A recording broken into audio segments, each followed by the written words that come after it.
పెంచి పెద్ద చేసినావు. నువ్వు తల్లి లాంటి దానివి. అమ్మా నిన్ను ముట్టం అంటామంటే బ్రహ్మని మింగింది. బ్రహ్మని మింగిందా? అదే ప్రకారంగా విష్ణుని అడిగింది. తల్లి లాంటి దానివే అమ్మా అంటే బ్రహ్మని మింగింది. ఒరే విష్ణు అంటే శంకరుడు ఓలో పోరివాడు, చిన్నవాడు, అదిగో వ్యక్తి గల్ల వాడు. ఇద్దరు నా అన్నల మింగినవు. నీతో నేను బుధిస్తా గాని నీ ఒంటి మీద ఉన్న బిర్దాన్ పులి చర్మం పూత గుడకల పేరు భద్రక్ష భద్రక్ష మాల శ్రీగం శూలం సురా కత్తి అమ్మా అటువంటి నన్నగా ఆ ఒంటివి బిర్దాన్లన్నీ నొట్ట చెట్టి కన్నా ఆడబెట్టువాను. ఎందుకు బిడ్డ? అమ్మ నువ్వు గుడ్లు పెట్టినావు. ఏనాడు గుడ్లు పెట్టినవు?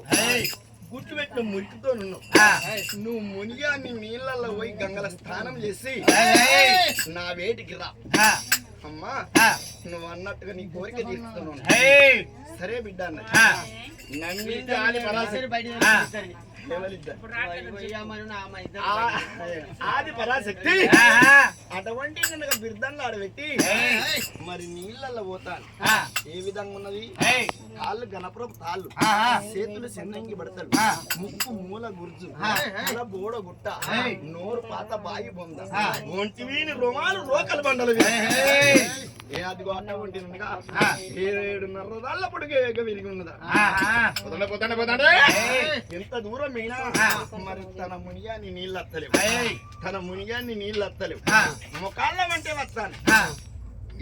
అటువంటినగా ఆది పరాశక్తి పెట్టుకున్న బిర్దన్లన్నీ శంకరుడు ధర్మించుకున్నాడు.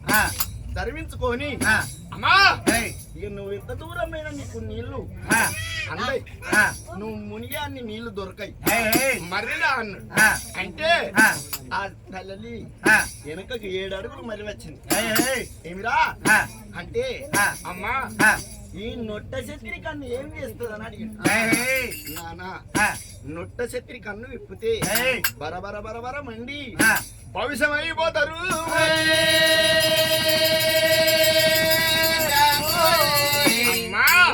కొడుకుల మనగా కోరినవే నువ్వు ఉండరాదని నొట్ట శక్తిని కన్ను ఇప్పిండు.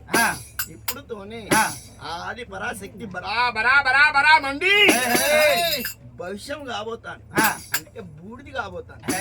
కోరే నేను మిమ్మల్ని ముగ్గురిని కోరుకున్నా, ఎవరు నా కోరికే చెల్లించలేదు. అరే మీ ముగ్గురికి నేను అదిగో అటువంటి భార్యలనైనా మీరు అదిగో అటువంటి తమ్ముల నీ అన్నలకు అక్కుతా కక్కినాక నీ అన్నలు చిన్నోళ్ళు ఇద్దరు నువ్వు పెద్దోను వారి